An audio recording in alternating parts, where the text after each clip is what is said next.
सप्तसप्ति प्रिये देवी सप्तलोकैकदीपिके सप्तजन्मार्जितं पापं हर सप्तमी सत्वरं यन्मयात्र कृतं पापं पूर्वं सप्तसु जन्मसु तत्सर्वं शोकमोहौ च मा करीहन्तु सप्तमी नमामि सप्तमीं देवीं सर्वपापप्रणाशिनीं सप्तार्कपत्रस्नानेन मम पापं व्यापोहतु सप्तसप्तिवः प्रीत सप्तलोकप्रदीपन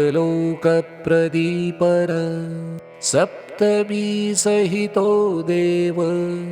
गृहाणार्घ्यं दिवाकर यदा जन्मकृतं पापं मया जन्मसु जन्मसु तन्मे रोगं च शोकं च मा करीहन्तु सप्तमी एतज्जन्मकृतं पापं यच्च जन्मान्तरार्जितं मनोवाक्कायजं यच्च ज्ञाताज्ञाते च ये पुनः इति सप्तविधं पापं स्नानान्मे सप्तसप्तिके सप्तव्याधिसमायुक्तं हर मा करि सप्तमी